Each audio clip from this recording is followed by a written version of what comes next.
Hello, comment ça va? Aujourd'hui j'avais envie de te parler de faire le choix d'aller à contre-courant, de faire faux. La semaine passée j'ai décidé de pas suivre les conseils des grands entrepreneurs qui ont réussi et puis de diviser mon entreprise en deux pôles.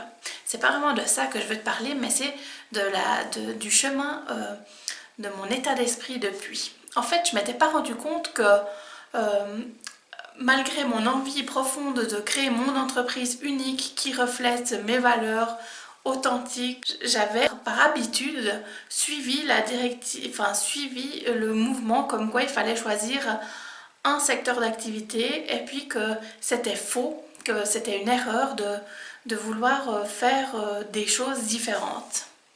Mais moi, je suis quelqu'un d'unique, comme toi, tu es quelqu'un d'unique, et puis on a chacun nos talents. Moi, les soins énergétiques, toute la spiritualité, c'est quelque chose qui fait une partie de ma vie, qui me passionne, que j'ai envie de partager. Et puis, je me débrouille pas si mal sur les médias sociaux. En tout cas, j'ai déjà aidé pas mal de personnes et je peux transmettre mes connaissances. Alors, au final, pourquoi choisir? Si de toute façon dans ma journée j'aime faire les deux choses, eh ben autant créer mes journées en faisant le tout. Après toi, tu as peut-être besoin de faire qu'une chose ou tu as besoin d'en faire 3, 4, peu importe. L'idée c'est d'être libre de choisir ce que tu veux vraiment faire et puis de ce qui te passionne. Et puis de te créer ton propre fonctionnement pour avancer sereinement.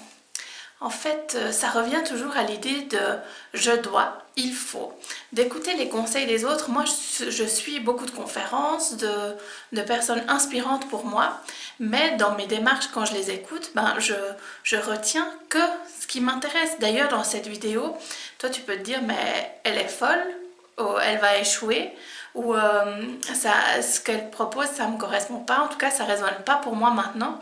Et puis du coup, cette vidéo, elle passera. Et puis si d'un coup, si tu es plutôt du genre à dire « Ah mais oui, moi j'aime faire de la création, j'adore dessiner, j'ai envie de proposer mes œuvres d'art sur Etsy », et en plus de ça, je suis hyper forte en comptabilité, et ben, tu vas peut-être créer une entreprise qui proposera autant des œuvres d'art que des conseils comptables, et puis ça sera correct, parce que ça sera toi et ton entreprise, et puis tu as le droit de faire ce qui te plaît. Comme être entrepreneur, ça ne veut pas forcément dire quitter son job qu'on aime et puis se lancer à 100% du jour au lendemain dans l'inconnu. Ça veut aussi dire faire le choix de continuer à faire ce qu'on aime, peut-être à un pourcentage un peu moins grand, et puis de créer petit à petit. Il n'y a pas de stress, c'est ta vie, c'est toi qui l'as créée, et donc de faire ce qui te correspond à toi, ce qui te tient à cœur, sans te laisser guider, et c'est pas vraiment guider, mais sans te laisser diriger par ce que tout le monde fait et ce qu'on te conseille de faire, ce que les autres te conseillent de faire. C'est vraiment trouver ta propre méthode, d'être libre dans tes choix. Donc voilà, c'était un petit peu le message que je voulais te passer aujourd'hui. Donc sois libre de créer ta propre vie, de faire briller ton unicité, et puis si ça marche pas, c'est pas grave. Ça va t'aider à rebondir pour faire autrement, au moins t'auras essayé, parce que si tu n'essayes pas, c'est sûr que ça va pas avancer. Et puis ça va peut-être, ton expérience qui aura échoué, ça va peut-être être utile dans une conversation pour quelqu'un d'autre. Voilà, alors j'espère que ce petit message aura peut-être éveillé les consciences pour certains. Et puis en tout cas, je vous souhaite une excellente suite de journée. Et je vous dis à bientôt, ciao ciao!